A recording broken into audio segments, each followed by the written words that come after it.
All right. How many of you got a chance to meet somebody that you don't know? Anybody meet somebody? I met several folks that are visiting. We're glad to have you with us. And let's keep rolling on. Oh, all kinds of fun things happening. We have some folks that are getting older or about to be older. It's time for us, you tell us, to celebrate our birthdays in the borough. Anybody got a birthday January 29th to February the 4th? Come on up.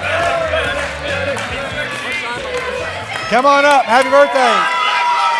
Happy birthday. What's up, Logan? Happy birthday, Logan. Happy birthday. Oh, Katie's got a birthday. Fist bump. There you go. All right. Everybody get a Abraham Lincoln. Look at there. I remembered. Abraham Lincoln sticker. You're still cool. Nice job, everybody. Are you 14? Yeah. Who has already had their birthday in this line? Who has already had their birthday? Whose birthday is this week coming up? Okay. Oh. Hey. All right. You're outnumbered, Logan. Did you have a good birthday? Did you get something awesome? Oh, very nice. Very nice. Nice shoes. All right. We're going to give you a chance to win something else. Let's bring Zeb Fox up here. Come on up, Zeb. Let's go.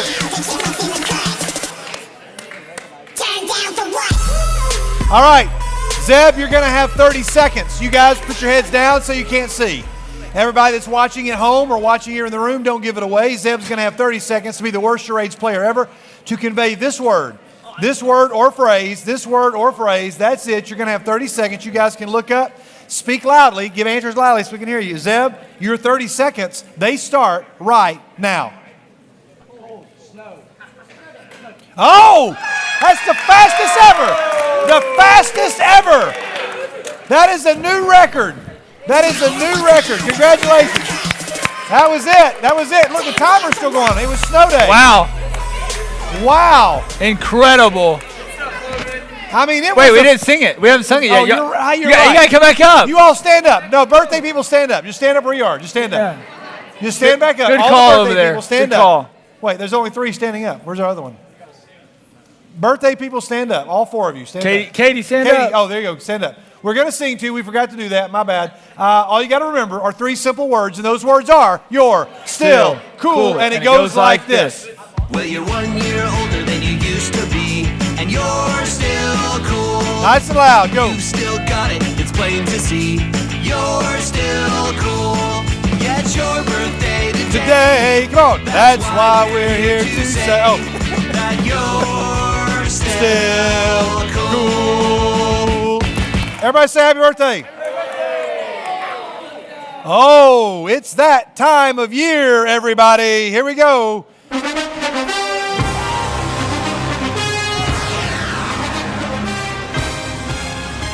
Yeah, we can say that. We can call it. Oh, wait. I can't show the logo, though, so there we go. I can't show the logo. We got rid of the logo. I photoshopped it. Can Kelly Holcomb give us copyright for that, you think? Maybe he can. We'll get a waiver from Kelly. So tell us what's happening. When is the Super Bowl party, Blake? Well, it's up there for Sunday, February 12th from 5 p.m. Just come hang out. Nobody really cares about the teams that are playing in it in this state. So we'll just have a lot of fun and play basketball in the gym and, just. How many are pulling for the Kansas City Chiefs in the room? Any Kansas City Chiefs? Okay, Lila, Beth, and Harper. That's it. Two Chiefs fans. Any Philadelphia Eagles fans?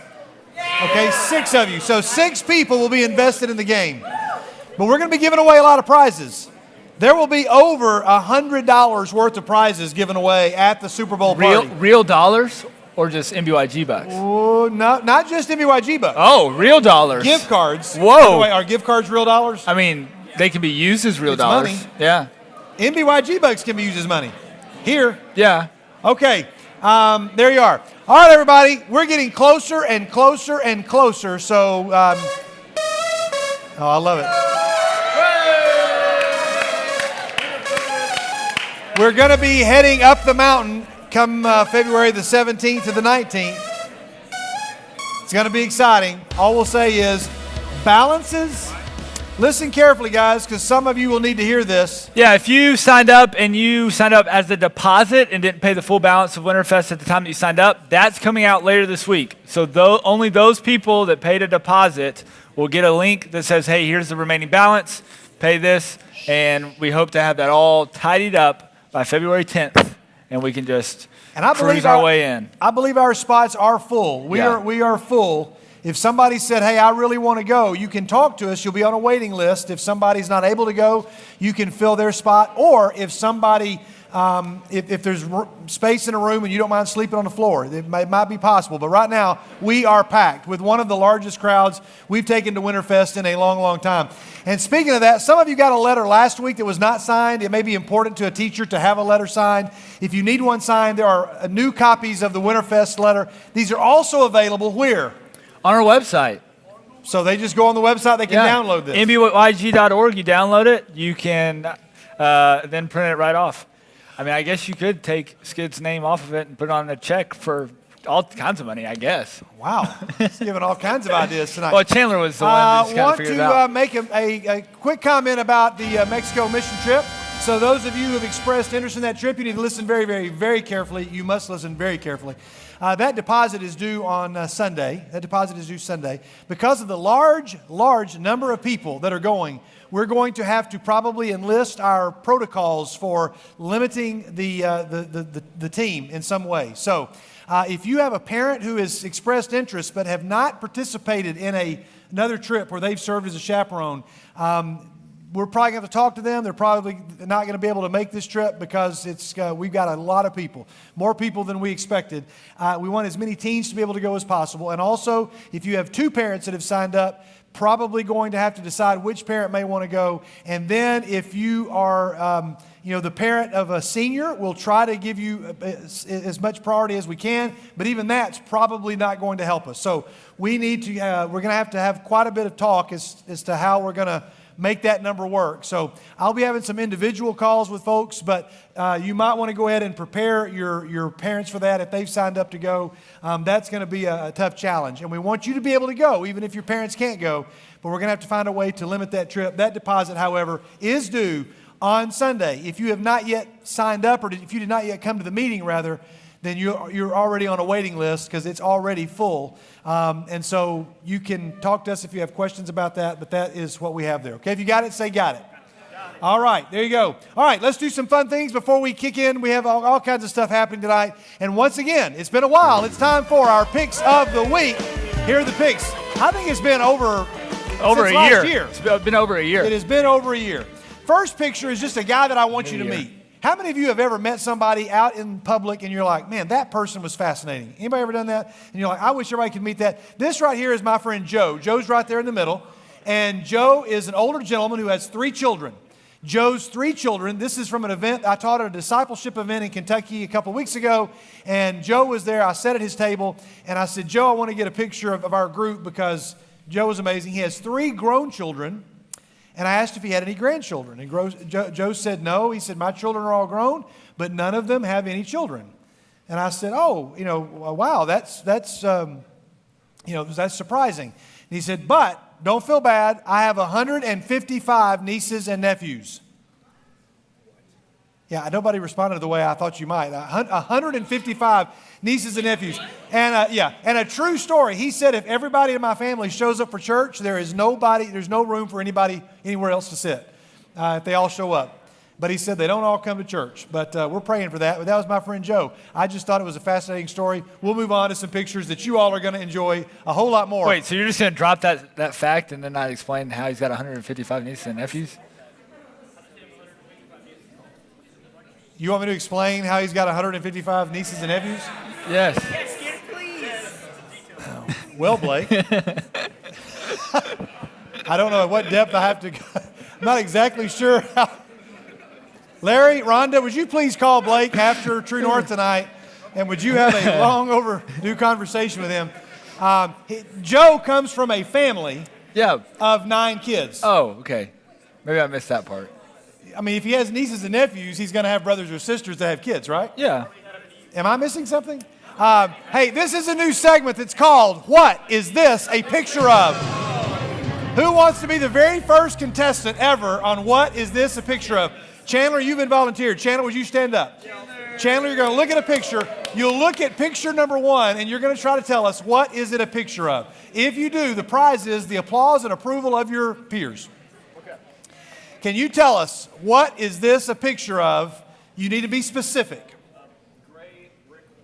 Okay? You need to tell me what this is. Yeah, you're right. It is a gray brick wall. A prison cell. It is not a prison cell.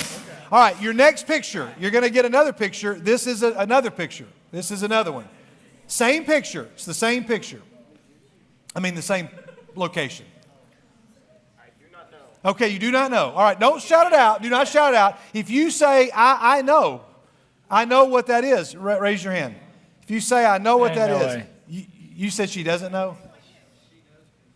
Oh, okay. All right, now. All right, I'm going to show you another picture, Chandler. Here's the other picture. Can you guess? Oh. Can you guess now what this is a picture of, Chandler?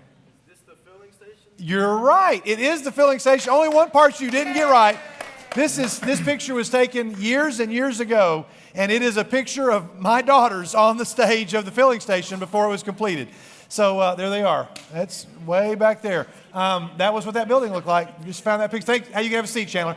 You're the first contestant ever, and you got it right. And what is this a picture of? All right, you may have seen this poster out on the... I need somebody. You may have seen this picture out on our bulletin board. How many of you know Brad Montague, our friend Brad Montague, who has appeared at True North on screen several times? Brad posts these all over his community, but what you need to look at is when you zoom in close, it says this is not a lost cat. It has a home and a loving family. We just needed to get your attention. Here are some ways you can make today awesome for somebody else. And then you can take one. Any of the awesome ways, they posted them all over town. I got a clearer picture so you can see there they are. You can compliment a friend, pick up trash on the street, applaud someone for no special reason, hold the door for a stranger, call someone you've been thinking of, serenade someone on the street, tell someone your best joke, buy a coffee, leave a kind note on a random car, start a dance party, tell a parent they're doing a great job, wash someone else's car. That's an investment there. Take a whole day saying only positive things. Leave a favorite book at someone's door with a note on why it's a great read, and write a kind note on a napkin. And you can go and pick one of those up. We actually put the sign out on our board. So you can go through and you can pull one of those off. But if you pull it off, you got to do it. You got to go and do it there. I just thought that was pretty exciting. All right. This is new. True colors. Blake, are you a colorer? No. You never colored? Well, it's kind of hard to. Is it, well, okay. No, wait a minute. No, wait a minute. Wait a minute. I recognize that I'm talking to a friend in college who is colorblind, but you can color. Yeah. I mean, you can hold a crayon. But it's hard to. I don't know what color crayon I'm picking. Went wild. Who tells you what color? Who cares what? My sixth grade science teacher, when I colored chicken green, and my parents got a phone call that I may be eating something that wasn't appropriate for my body. Somebody hasn't gotten over that. Somebody's a little bit. You colored a chicken green. Yeah. And they called your parents? Fried chicken. It was supposed to be like the health part of science that year, and they're like, pick like a good family meal. So I drew my fried chicken and some mashed potatoes and got the colors wrong, and so they were concerned that I might be eating moldy food. That was my first thought. I would like to think if I was a teacher, I would say, this child is either very creative. It's not unlike the time that I got bullied in third grade. This job and is trying to say, here, I'll show you what I think of this job. Or they're saying, I think they're colorblind. Or there's a time that I had to draw a village of people, and their primary water source was purple. And so everybody just made fun of me for giving them purple Kool-Aid. So Can we just fast forward to see what everybody else did? So we had some seniors that came over to our house recently to color, because it relieves stress, we learned. And they came over, and here are some of the pictures. This is one. Cooper did this. Cooper Grubbs did this. Now, check. I was very impressed. Because when you're like, look at the edge of the shirt. Girls know this. How many girls are like expert colorers? You color, and you know that you have to like color in the side, How many guys right? are? Okay. You color the side in, and then Cooper did a great job. I was very impressed. And then we had this one. This Colin did this. Yes. And I've grown since most of it. Goofy's got a tan. Mickey is a little jaundiced. Hey, whoa. His imagination. That's right. I think call his parents. I think you're eating something unhealthy at home. But I did love your signature. You made this look really fancy. Oh, thank you. Which made me want to go back and revisit Cooper's autograph. And it wasn't quite as fancy. And then I'm a little concerned. Brent, about Knox is. Mickey's got some prison tattoos or something going on. I don't know. He's got the teardrop going. Can you tell me what's going on? Whose phone number is tattooed on his upper lip? He's just got out of Ash Wednesday, it looks like. Can you tell me am I allowed to ask what this says? No, I drew that like a year ago. It says Birkin. It's been on. Oh, I thought these were new. No. Oh, the new ones didn't get hung up? Okay. Well, there you go. I just thought that's a scary Mickey Mouse. There we go. All right. Hey, yearbook senior. How many of you seniors have already turned in a quote for your yearbook? You got to turn them in? Okay. Can anybody share with us what your quote was? Carson? I just said, Dad says do good. My dad. Oh, Dad says do good. Anybody, one of the girls got a senior quote that you can share with us? Lark, what did yours say? I said you grow through what you go through. You grow through what you go through. All right, very good. Carson, you should have talked to her. You have one? Well, I have two. I don't know which one. Oh, can we share these? Yeah. Okay. One is you lying dog-faced pony soldier, Joe Biden. Real G's move in silence like lasagna. Okay, that was good. Well, good. Then yours are probably better than these. I like this guy. This one right here. Identity theft is not a joke, Jim. That's a good one. I like that made me laugh. This one was clever, though. This one was clever. I hope I got this slide right. So Ella says, LOL, Lily thinks we're doing our senior quotes together. And then her friend, who's beside her in the yearbook, wrote sandwiches.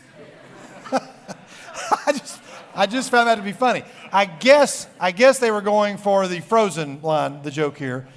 And Ella and Lily did not conspire on that. Okay, all right. It's everybody's segment. It's maybe not their favorite, but one of my favorites. What makes DJ Mike laugh? There's DJ Mike. Hey, Elijah, are viewers at home now getting a shot of DJ Mike? Oh, good. Okay, I'll just play it. Here's what makes DJ Mike laugh. Here we go. Somebody once told me the world is gonna roll me. Yeah, that was funny. Stay away from Mike. Okay, that makes DJ Mike laugh. And then, I keep forgetting to play That's What Makes DJ Mike Laugh. All right. Oh, our newest segment, which is called Bet You Wish You Had a Handshake This Cool. First of all, we have a video, and while we're doing the video, is David here? Jansen, are you both here? Oh. Is David here? Wait, they're not here? They said they were going to be here tonight. David and Jansen, neither one of them are here? Oh, but David is not here. Can we just show like half the handshake? No. Does somebody else have a cool handshake that they can show us tonight? No. Nobody else? I'll show the video. We'll get you guys up next week. Yeah. Come on up.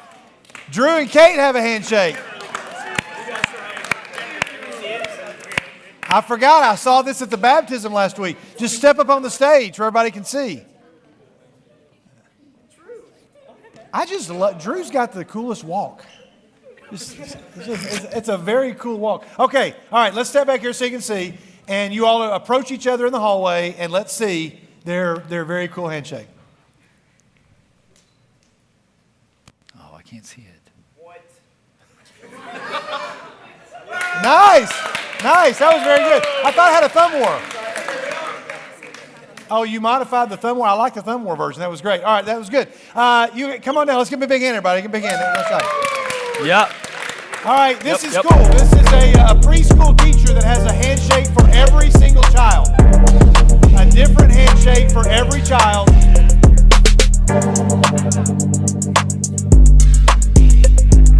How do you remember all those handshakes?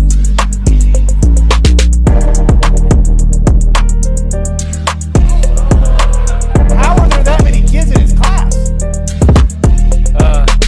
Teachers are underpaid, so they have a bunch of kids in their class. There you go. A handshake for everyone.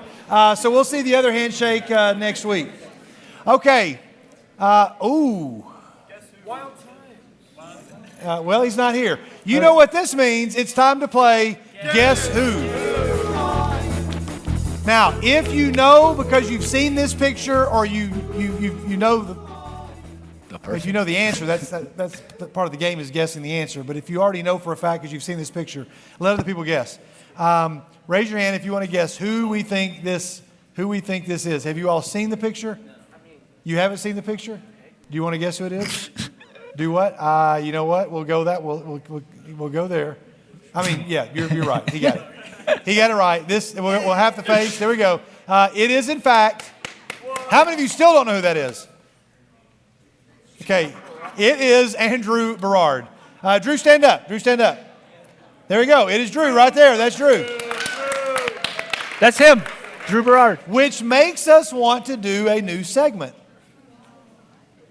Coming up each week, everybody, from now to the end of the school year, get ready for baby Drew Berard. And we have our first installment right now.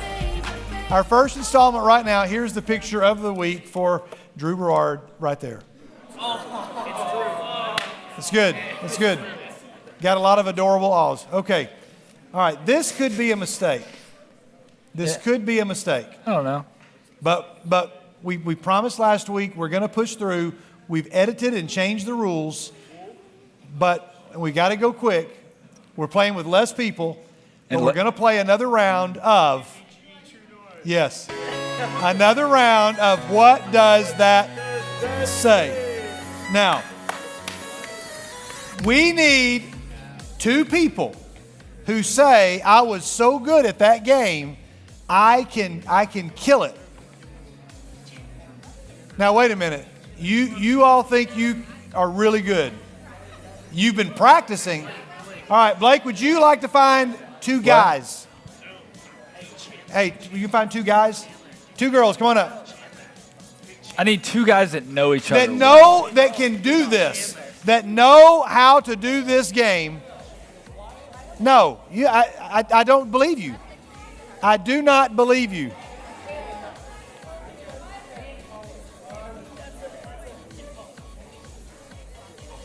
All right, now, you all can stay in here because we're going to give you 5 clues. We're going to give you guys 5 clues. Listen carefully. You're not going to get the same 5 answers. So you guys are going to go second. You'll have 5 different clues than they do. So you can watch the first round. We've turned the screen off in the back. Who's going to give the clues? Who thinks they're good at saying the clues? Because here's how this is going to work. Listen, guys. You have to talk the whole time. Hold the mic up. You're going to say them.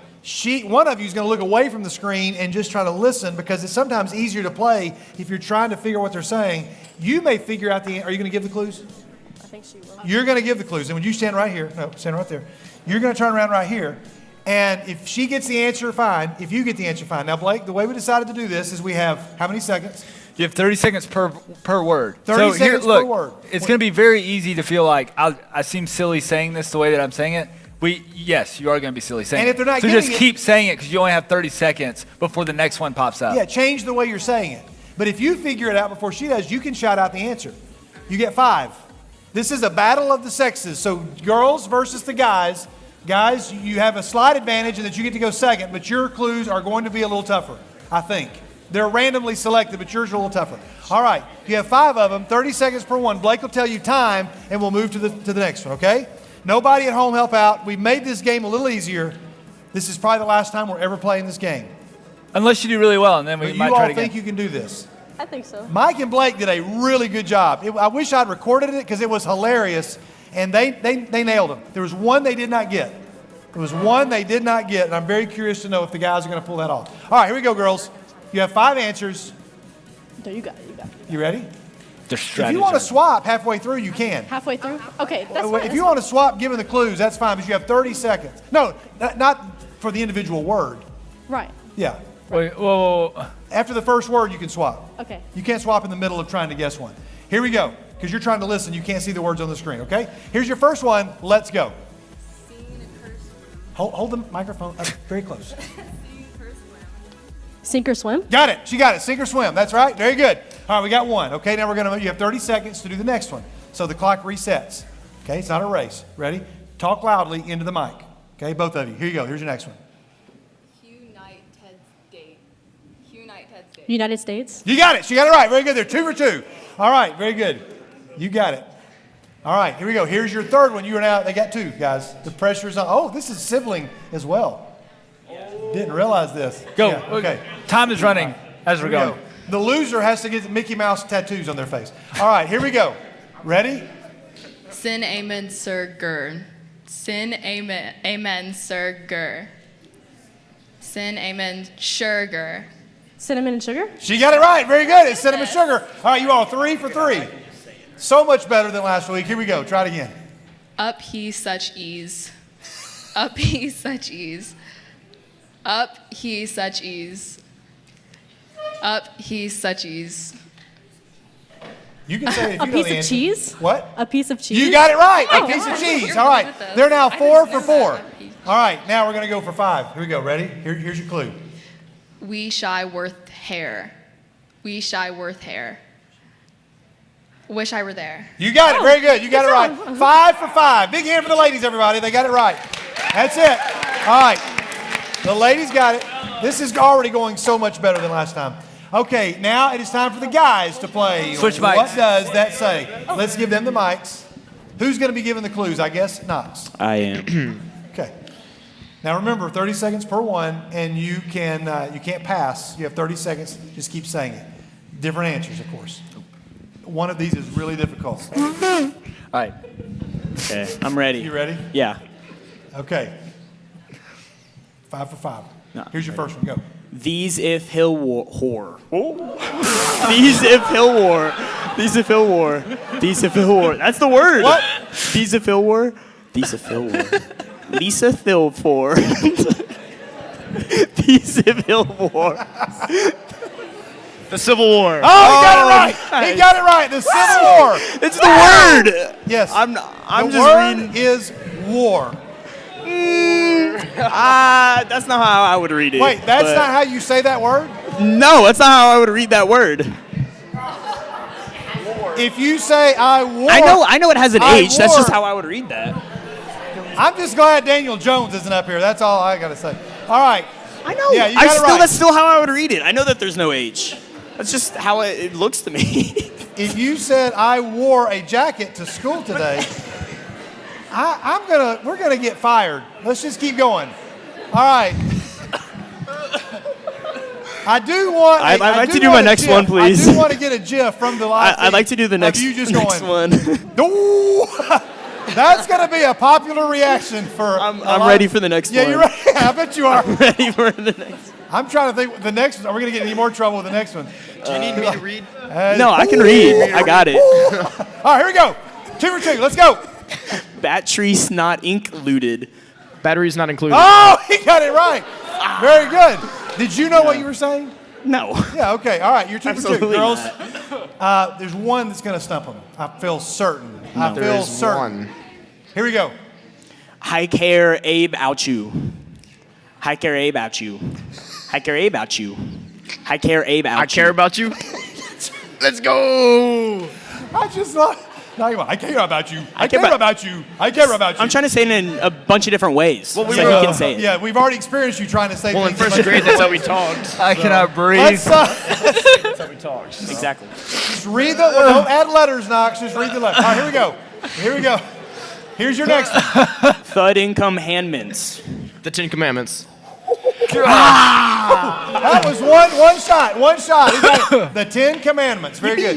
Is that 4 or 3? I don't know. I'm still on the We've first gotten one. them all. I'm still stuck on the All right, first one. You got it. Here we go. Yeah, I'm trying to just move along. All right, here we go, Knox. This is it. This one's a tough one, ladies. If they don't get this one in 30 seconds, you all win. Here we go. Hide hen tickled wins. Hide hen tickle wins. Hide hen tickle wins. Hide hen tinkle wins. Hide hen tickled wins. Hide hen tickle wins. Hide hen tickled You have wins. 30 seconds. Keep Hide going. hen tickle wins. You got 15 seconds. Hide hen tickled wins. Hide hen tickle wins. Hide hen tickle wins. Hide hen tickle wins. Hide hen tickle wins. Hide hen tickled This is wins. tough. This Hide one's hen tough. tickle wins. Hide hen tickled wins. 3 seconds. Hide. Time's Hide up. hen Time's tickled up. wins. I've never wanted a game to be over so fast. Before we get more trouble. Raise your hand. Don't shout out. Raise your hand if you say, I know what it is. Raise your hand if you know what it is. No way. Zach Jones, I saw your hand first. Zach, what is it? Identical twins. It is, in fact, identical twins. Very good. Nice job. All right, ladies win. Ladies win. Good job. Give them a big hand, everybody. Oh, that's my how goodness. we play. That's how we play for the final time. What does that say? Maybe never again. Identical wins. Thank you, Knox. Knox Ross. Oh, man. Okay. I'm hurting. A lot of folks be going and watching the live stream right in front. All right, good job. Thank you, guys. Give them a big hand, everybody. Nice job. Oh, my goodness.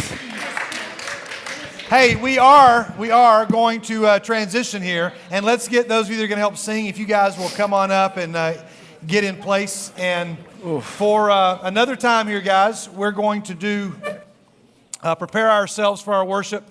I think that they're still in there from last week. Those a couple of those breath prayers, just to kind of breathe in, breathe out. Let's all stand up together. Let's all stand up together.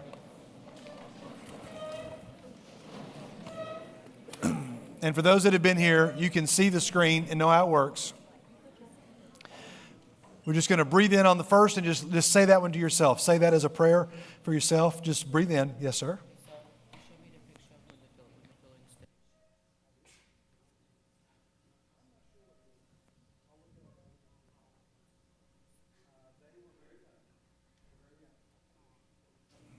We'll discuss. Charlie wants to know how old that picture was of the filling station, and we'll go over that at some point, Charlie. I'll be sure and get that info to you. I guarantee you I'll get you that info. Let's breathe in together. When I am afraid, and then as you breathe out, I put my trust in you. I know it may feel a little silly, it may feel a little goofy, but there is something. The word for spirit in the Bible is the word for breath. And so as you breathe in, as God breathed life into man, there's just something powerful about breath. Let's just say another breath prayer that comes from Proverbs chapter 3, just as you inhale. And then repeat it as you exhale. You can say it in your mind, or if you want to say it out loud, I don't care. Let's say the next part, just inhale.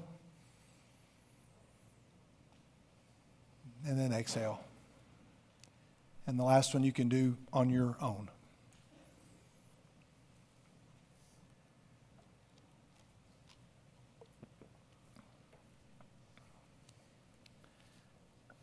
We do not want you to discount the power of just speaking Scripture out loud when you are afraid, when you're worried, when you're angry, when you're confused, when you're frustrated, when you're alone.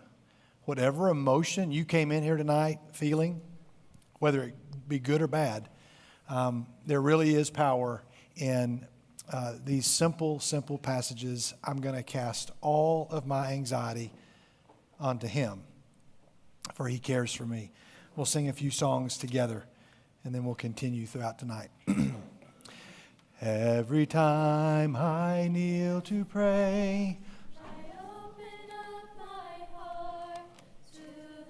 every time I kneel to pray, I open up my heart to the Lord.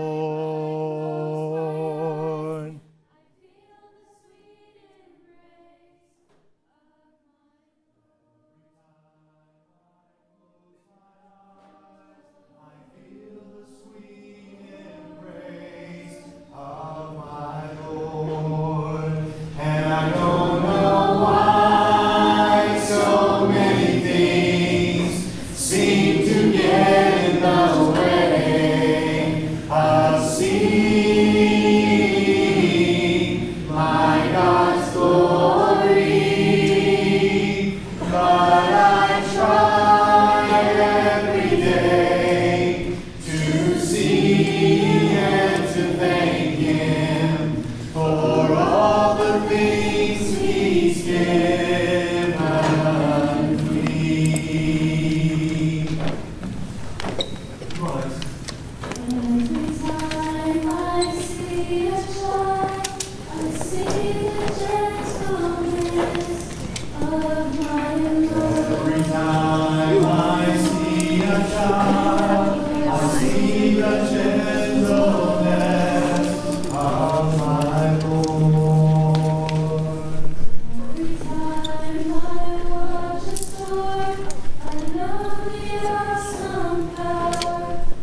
So if you would like to write a prayer request, it is the first Wednesday of the month.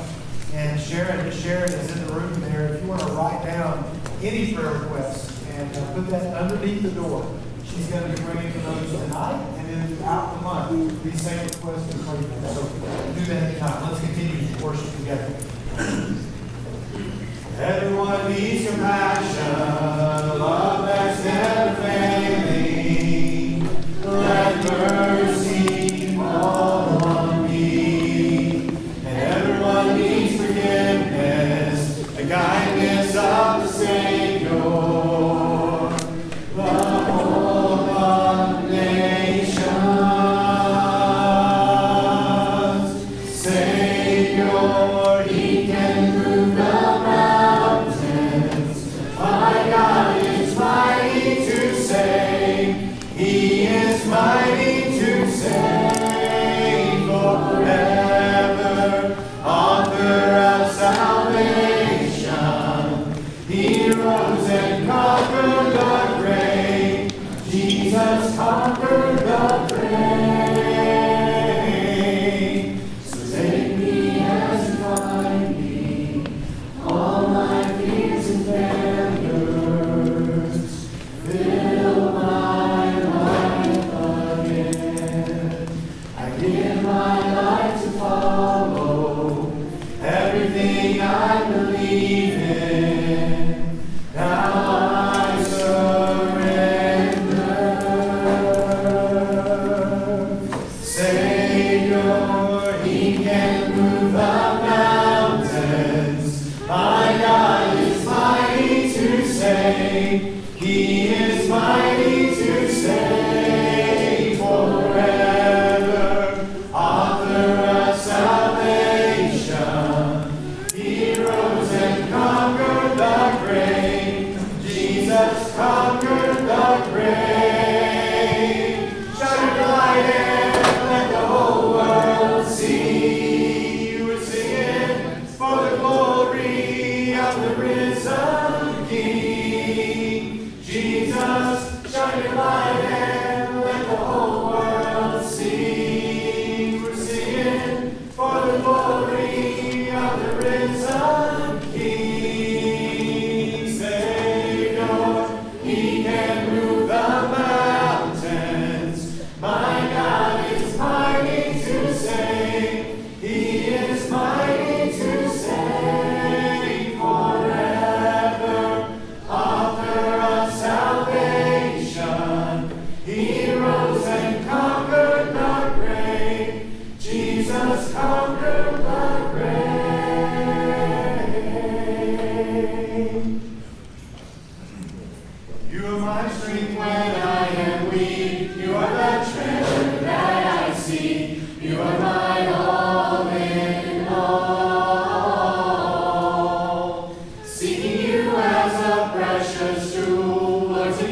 go back to the song we taught last week, number 140. We're going to sing the song that we taught last week. I'll try to start it high enough. It still ends kind of low. But it's just an echo song. If you want to hear, it's very, very simple. It's called Lord, My Desire. The reason we picked this song is because the words of the song echo the series about hearing God's voice through all the other noise. It goes like this. Lord, my desire is to be like you. Say the things you say. Do the things you do. Let me hear your still voice. Through the other noise. So that I can be. Just what you want me to be. Lord, my desire is to be like you. Say the things you say. Do the things you do. Let me hear your still voice. Through the other noise. So that I can be. Just what you want me to be. God, may our worship be pleasing to you. May the words of our mouth and the meditations of our heart be pleasing in your sight. All who agree, say together. Amen. You guys go ahead and have a seat.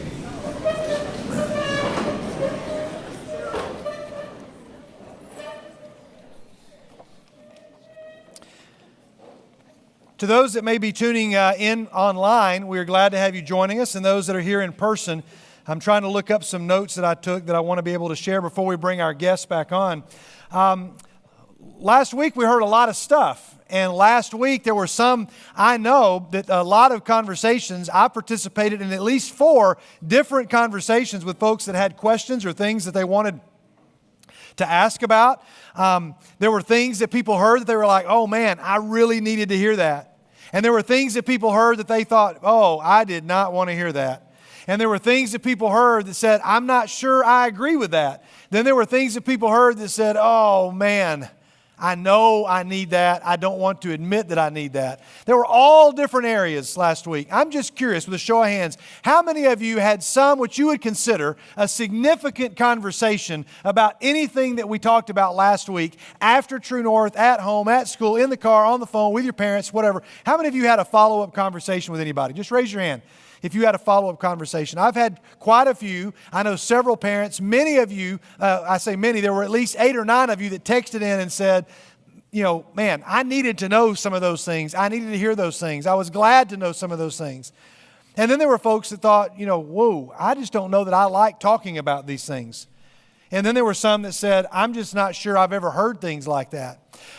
Before we bring Beth on, I wanted to give her a better introduction than I gave last week, because several people asked. They said, I'd like to know more background. In just a minute, we'll greet Dr. Beth Robinson again. She was a professor of psychology in the Department of Behavioral Sciences at Lubbock Christian for many years, is now retired. She was a visiting lecturer at Harding University. She was previously a professor of pediatrics at Texas Tech University Health Sciences Center, where she got her degree. She's a licensed professional counselor and is an approved supervisor for licensed professional counselors, meaning that she spent the last 25 years training and counseling counselors. She's a certified school counselor. She's worked with abused and traumatized children for 25 years, and then she's had foster and adoptive children in her home.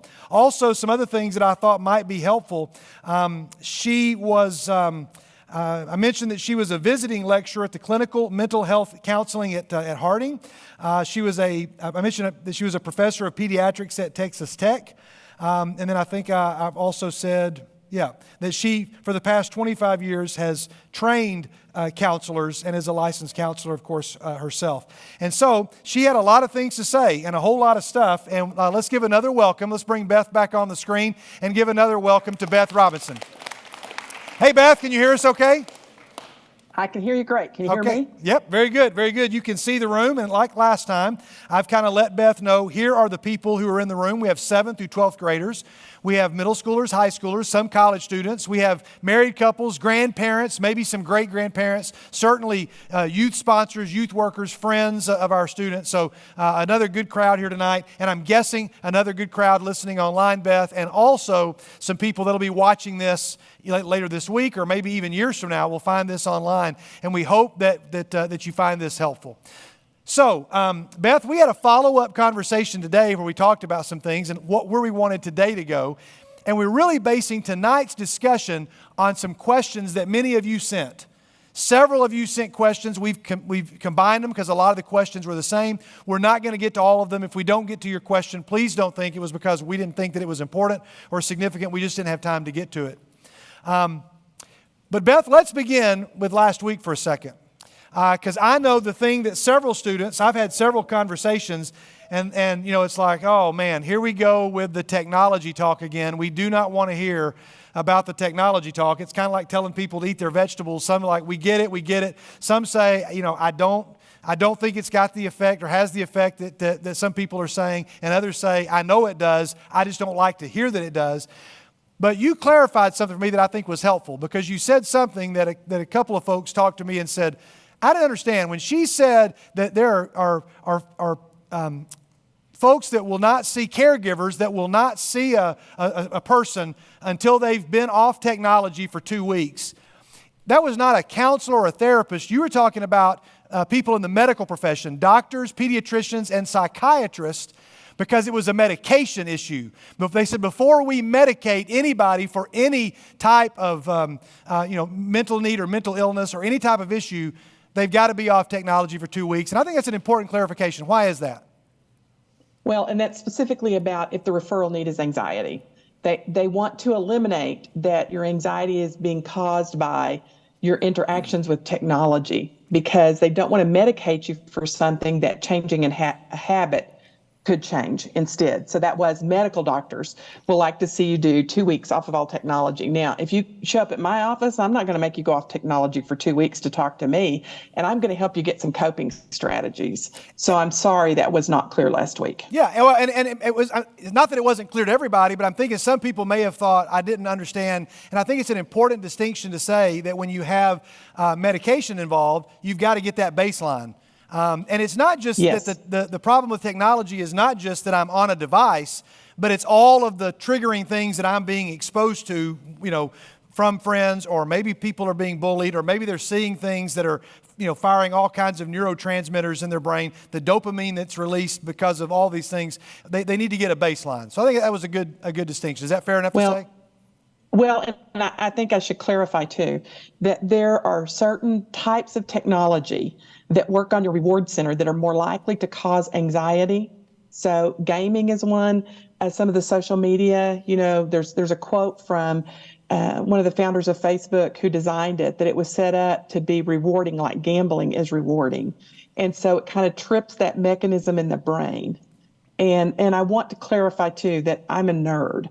So when I'm quoting research from journal articles in a library that you have to go find in a big academic library. I'm that kind of nerd. Yeah. So for instance, when I talked about the social interactions and the change in development, you know, you asked me today, somebody wanted to see that article. I'm going to find that article and send it to you.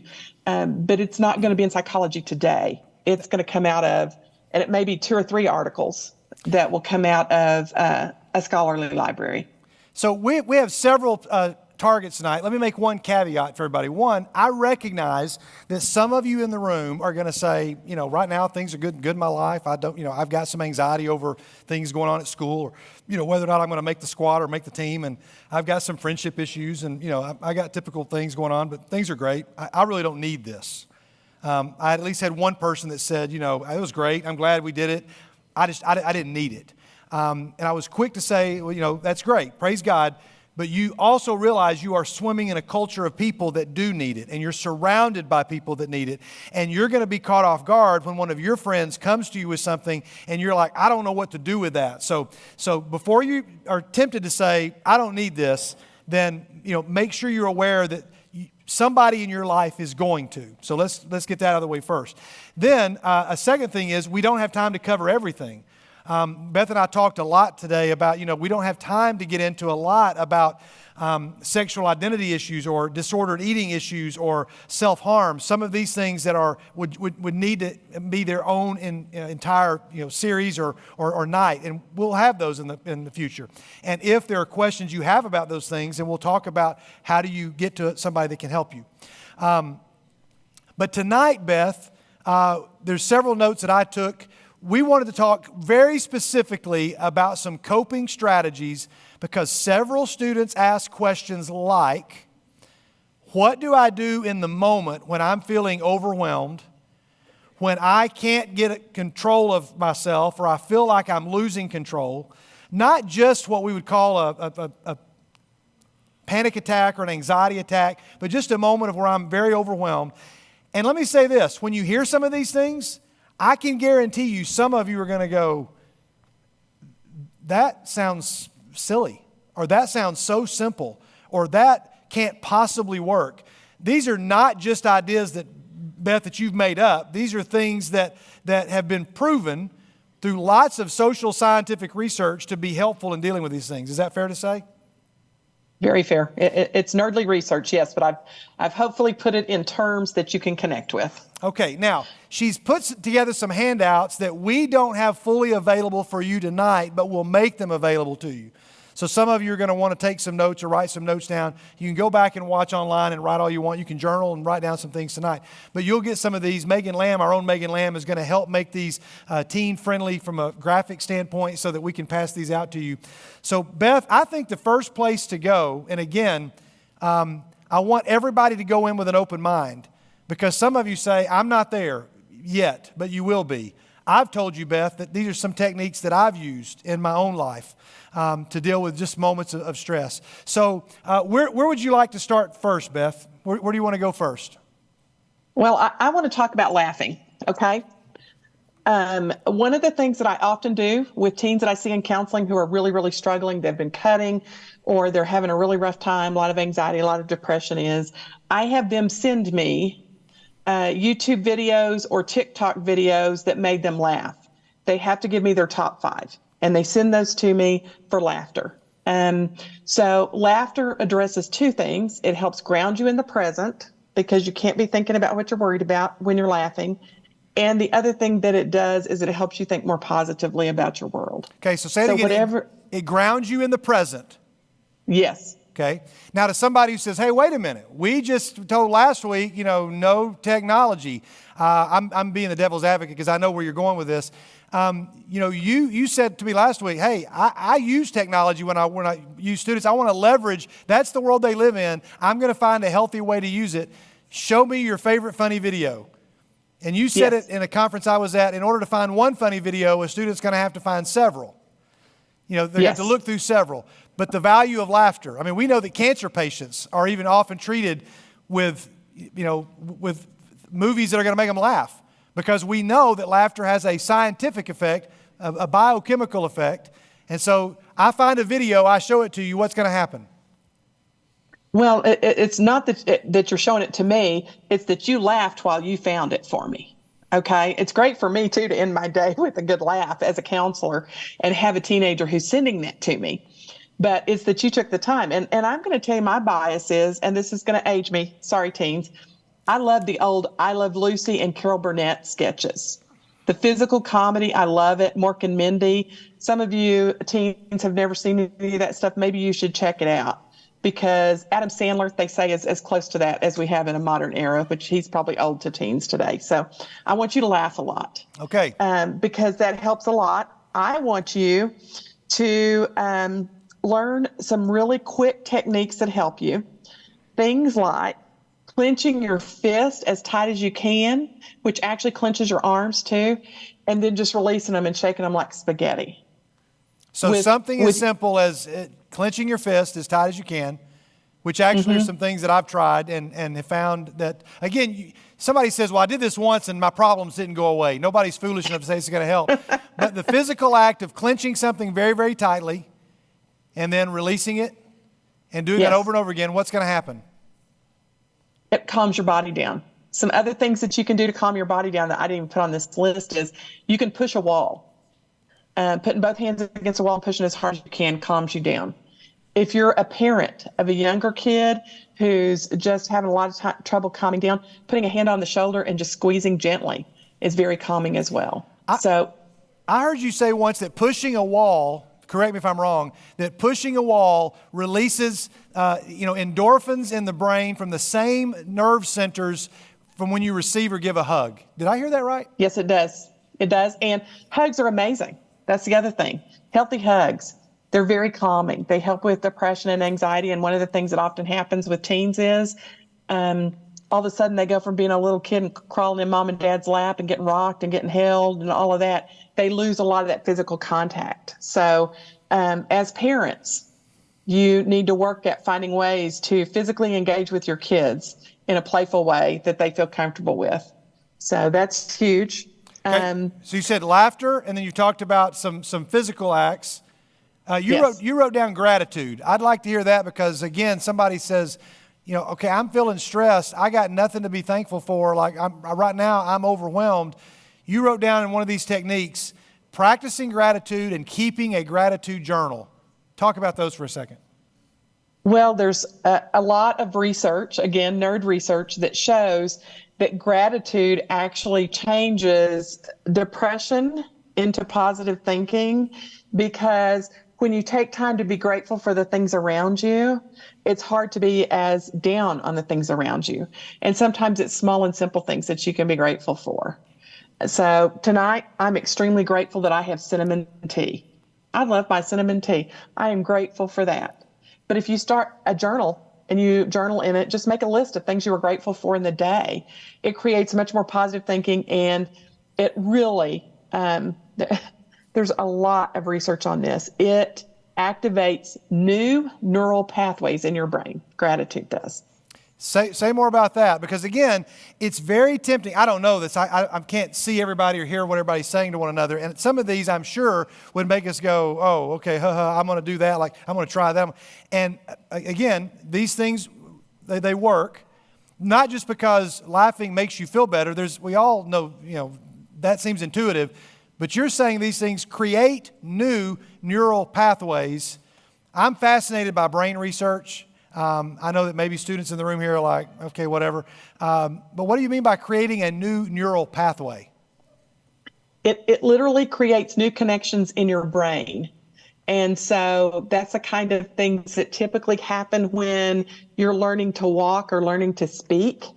And so we now know that this actually creates those new connections and actually grows your ability to think about things and be creative. You're actually growing your brain's capacity by being grateful. And right with gratitude is praise. I think one of the things that we don't even realize that we love lots of times about coming to church is when we're praising God, it does that same thing. That's expressed gratitude toward God. Praise. Good transition to music, because you talked a lot in the conference this year about the use of music. Now, my guess is, guys, girls in the crowd, how many of you have a very specific playlist for different times or moments in your life? When you, for example, when I'm really stressed, I'm going to listen to this playlist. When I'm really angry, when I'm really sad. I mean, do y'all have like specific playlists? I know I do. And I also have, playlists for different activities. If I'm going to mow the yard, or if I'm going to go for a walk, or if I'm going to go for, if I'm going to go and I go to a gym and punch a punching bag, because, man, punching really helps me. And the trainer that I see sometimes will say, wow, you've had quite a week, because I can wear a punching bag out. But again, all these things are releasing those things in our brain. Music is a big deal. Teens, we know teens use music. It's like their native language. So let's say a few things. I've got a few questions, but talk about music, because we also know that music can maybe be unhealthy or not helpful. But when is music used for somebody dealing with intense anxiety? Okay. It can be used to slow your body down. That's what we talked about last week, about 60 to 80 beats per minute. That if you get slower music like that, that actually reduces your anxiety. The other thing, though, is when you listen to music that has a positive rhythm to it, and things like that, it actually triggers the pleasure centers of your brain. Just like engaging in strenuous exercise would do, it creates an emotional release sometimes. You know, when you're really upset about something, that music you listen to, that does help you release emotions. It grounds you in the present. And one of the things that we know the most about anxiety and depression is if we can keep you in the present, listening to the lyrics instead of thinking about everything else, that's going to help with the anxiety and depression. And it distracts you from stressors. I mean, it relieves you because it distracts you, and it fosters creativity. I wrote down, these are notes from your class at the conference this year. You said music brings you into the present. You just mentioned that. And you said that music also combats loneliness because music is often communal. When Yes. it's communal, you know, like going to a concert. The reason that you all, you know, love, that most of us love to be at a concert is because we are sharing a moment together with every person that loves the same thing. But you also likened it to what we just experienced moments ago before you came on the screen, which was what? What were we doing, guys? We're worshiping. There's something communal about worship. We're all singing the same song. And many of you, people talk about getting lost in worship, and in a positive way. Like that's a good thing to get lost in worship. Anything else you want to say about music combating loneliness? No, I just think it offers the opportunity to connect with others, and we often share our music and our preferences with each other for the music we like to create connection. So it is an easy way to create connection with others. Just a show of hands. I'm not going to ask for music titles or artists or whatever, but how many of you say, when I just need to be calm? I mean, sometimes you need to crank it up and like really get it loud. We understand. How many of you have some sort of playlist that's going to calm you down? I'm really curious. I said I wasn't going to ask this, but if you're willing to share, 3 or 4 of you, what is the music playlist or artist that you say is going to just calm me down?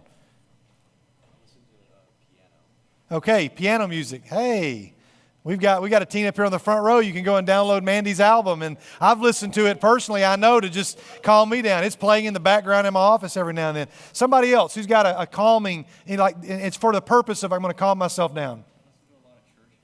Okay, listening to hymns. All right, very good. Worship music, whether it's hymns, a cappella hymns, or whether it's a praise team. All right, you had one? Josh Carroll's. Do what? Oh, no, I do not, but very good. Okay. Hey, send me a link. Send me a link, and I'll guarantee you I'll listen to it.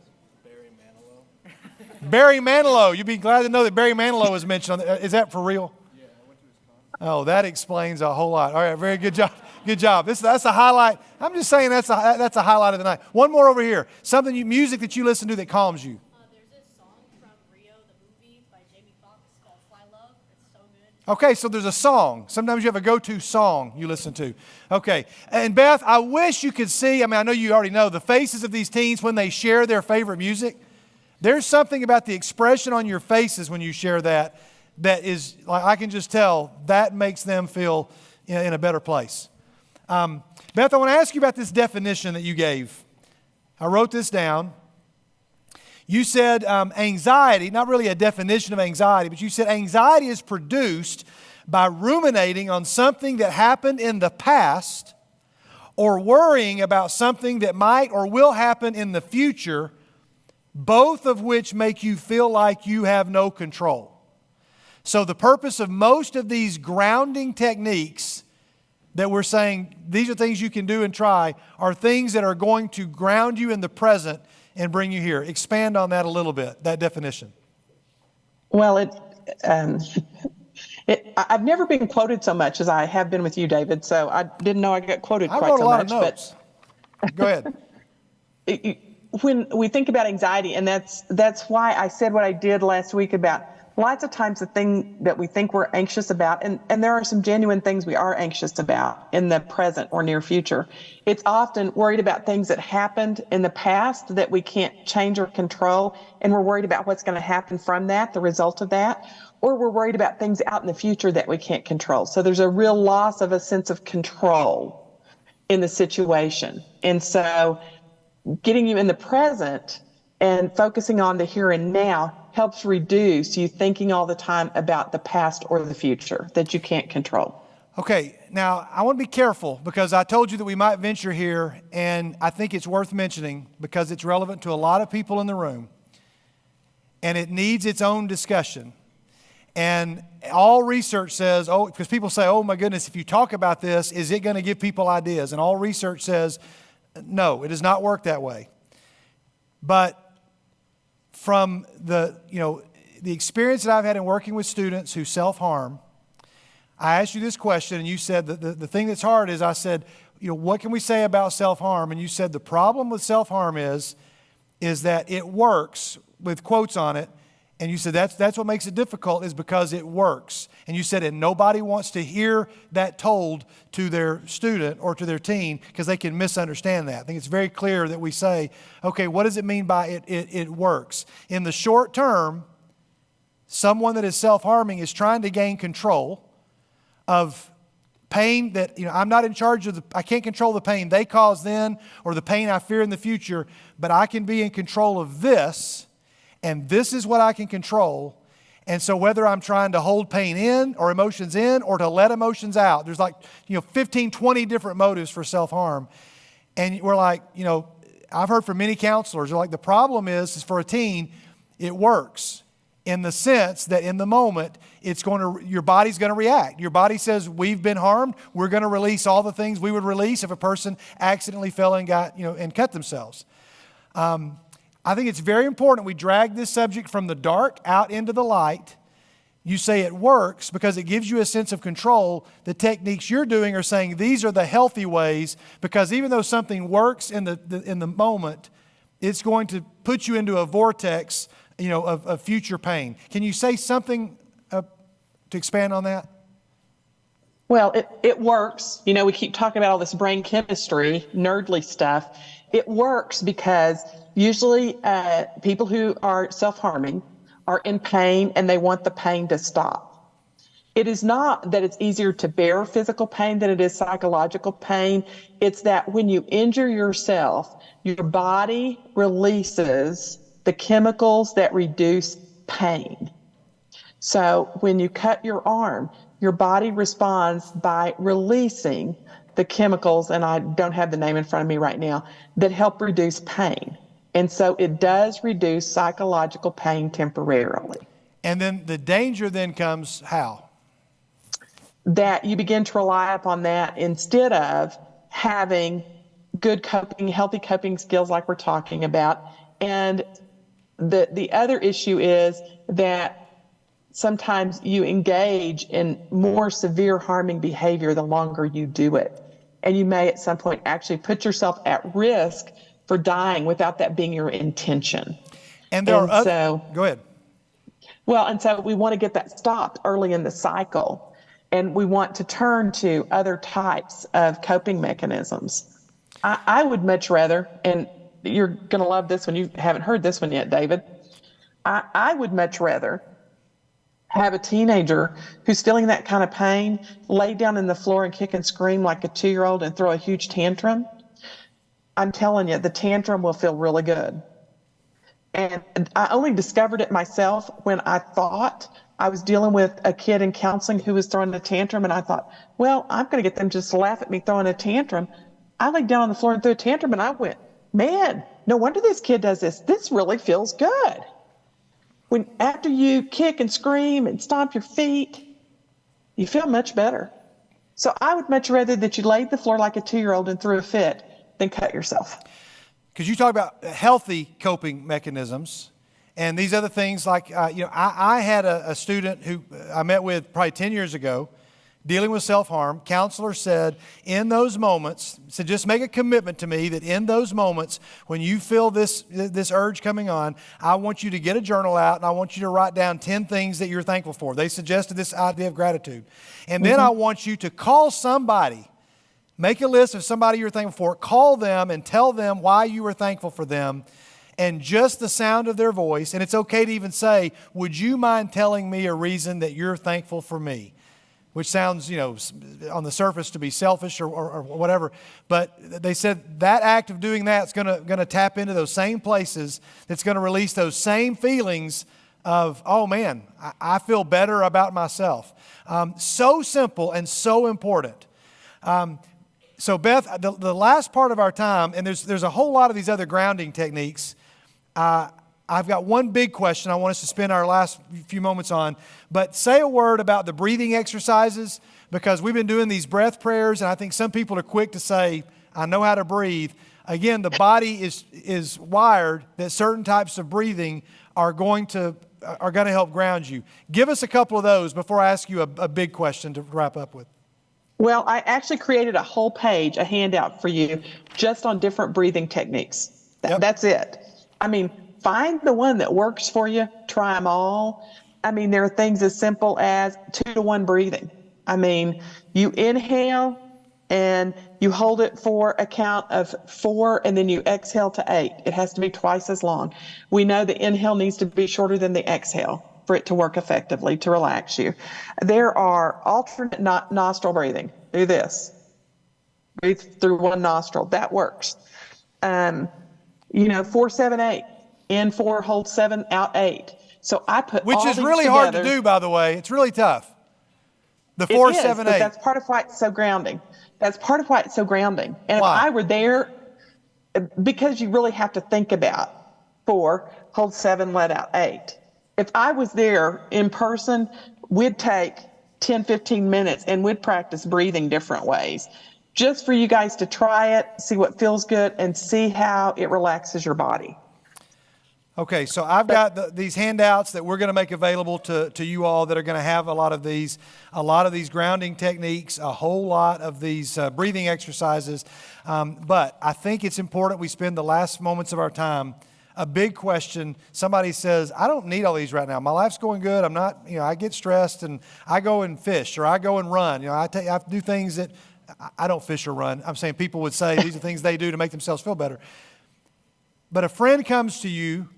If I'm a teen, a friend comes to me and says, hey, I'm dealing with this, fill in the blank. Either, I think I'm addicted to alcohol, or I think that I'm addicted to pornography, or I'm harming myself, or I'm thinking about taking my life. Whatever the degree on the scale is, a 15-year-old feels like I'm not equipped to deal with that. Here's the big question, and I want you guys to lock into this. I don't know exactly what she's going to say, but I think I know. A friend comes to you and says, hey, I'm going to tell you something, but you can't tell anybody else.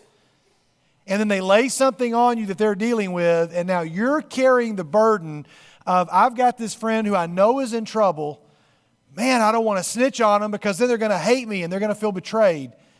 Beth, would you just speak to that? And then I know you had a closing statement you wanted to make that I think was very helpful, and I want to make sure you have time for that. What do you say to a teen who comes to you with a friend comes to them with something? Walk them through some steps they can take. Okay, I want to preface this by sharing, okay? I have lost a child I helped raise to suicide. I have sat with another one through 2 or 3 attempts. So I have walked this with my own kids. So the first thing I'm going to give you is a real simple three-prong approach here. Right. But I'm going to say, if somebody's life is in danger, go get help. Even if they're saying don't go get help, you go get help, because I don't want you to spend the rest of your life thinking they died because I didn't do something. Okay, so if you're going to help friends, and this is stuff I teach everybody, there are 3 things you have to look at.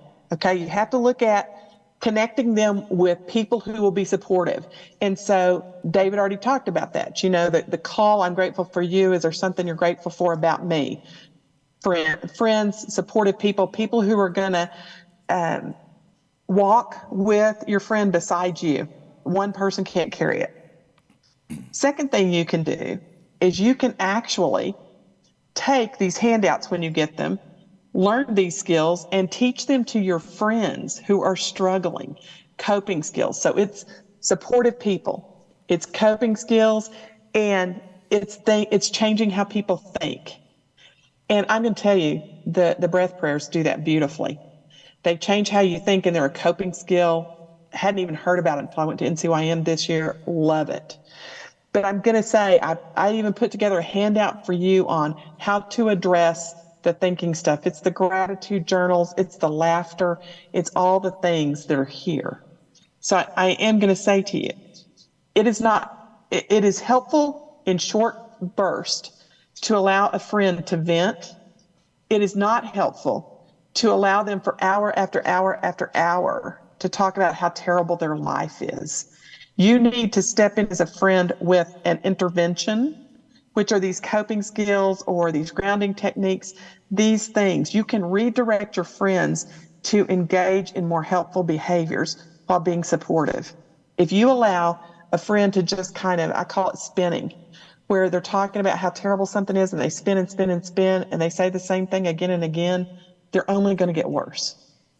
We have to kind of stop that and say, hey, okay, let's stop here. Let's think about something you can be grateful for.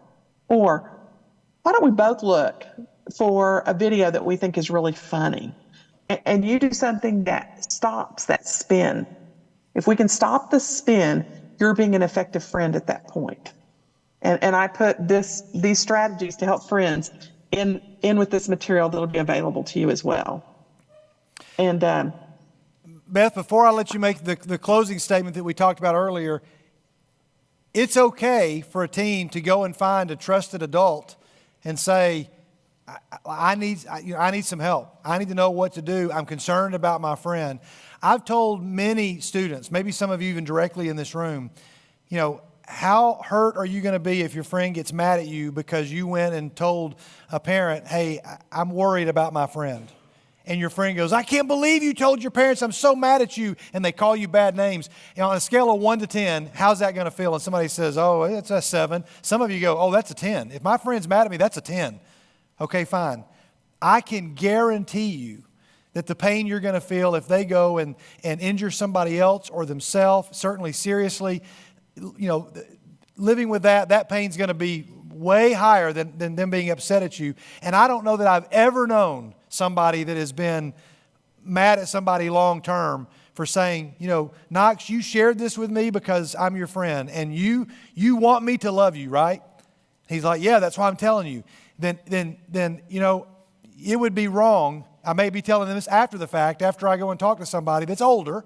I don't go and group chat my whole group or tell everybody at my lunch table. But I may go and say, hey, Mom, Dad, I need some help knowing what to do because I'm worried about my friend Knox. Knox may get mad at me, but he's probably going to come back later and go, you showed me that you loved me.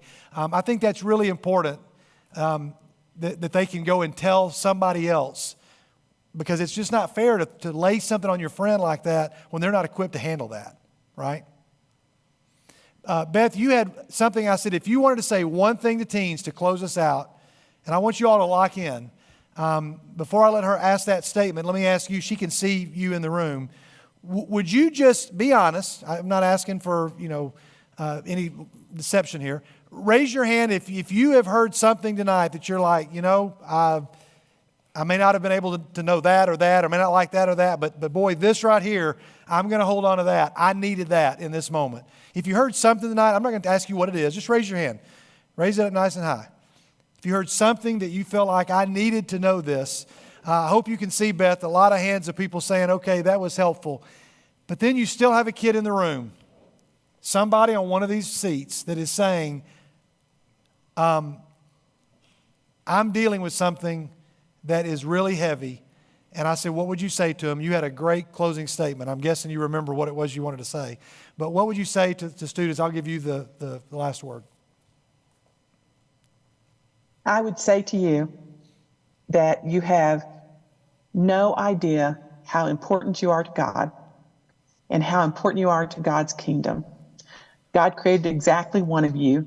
There's nobody else like you in history. There's nobody else like you today. There will be nobody else like you in the future.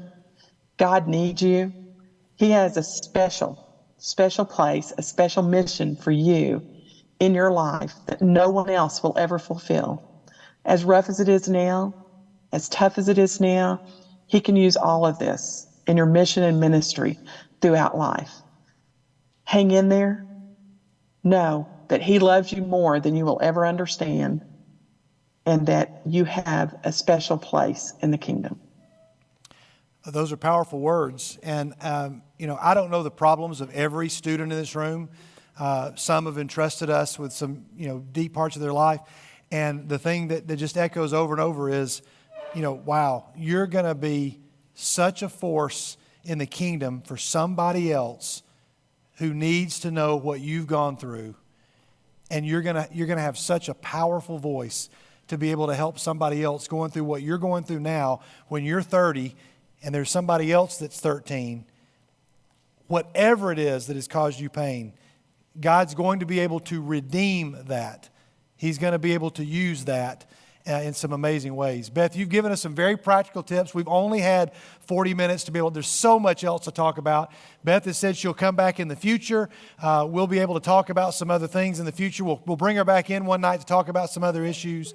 I wish that students could share with you, this is what I needed to hear. And I wish they could share with you, this is what I still don't understand or what I still don't like. And maybe I'll hear some of those things. I'll ask you, I'll get answers to pass back. Or I'm sure you've even offered, if there's a student who says, I need to go off about this, that you're willing to have a conversation with them. Absolutely.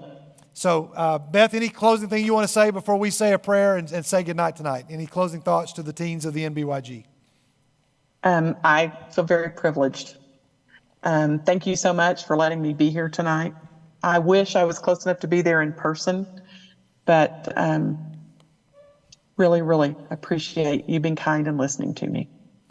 Beth has spent the past 2 decades not only training other people to counsel, but working with students and taking kids into her own home who've been through intense trauma. And again, I've had the privilege of seeing over the past 10 years or so at conferences. I know you're just meeting her. I have always been thankful for the way she speaks into the hearts of those of us who work with students. And I'm thankful. Guys, I'm really honored the way that you paid attention. I know some of this is not stuff you want to hear. It's not easy to hear, and some of it may be above some of you. Some of it you may think it's below you. But you honored God and you honored her by the way you did that, and I'm really, really thankful and proud of the way you did that. If you still have questions or complaints or suggestions or ideas, send them in, and we'll figure out a way to deal with it. Beth, we're going to say a prayer while you stay on the line here. Yes. Then we will. Do you object to saying a prayer for our students? No, I would love to. Okay, if you'll do that, and then when she says amen, guys, you will be dismissed. Beth, before we say a prayer, can we thank Dr. Robinson for joining us again tonight for a second night? Beth, thanks a lot. And we'll give you a chance to pray a prayer of blessing over our students. And then, guys, be careful going home. Let's pray. Okay. Father, thank you so much for every person who is here tonight or who will hear this in the future. And God, I want you to put your hand over them and show them the place they have in your kingdom and the plans that you have for their future. Whatever's going on in their lives and however hard the struggle is right now, Father, help them feel the assurance of knowing they're your child and they're loved and held and nurtured by you every step of the way. And that you want what's good for them and that you can use everything that they experience and every piece of who they are in your kingdom, Father.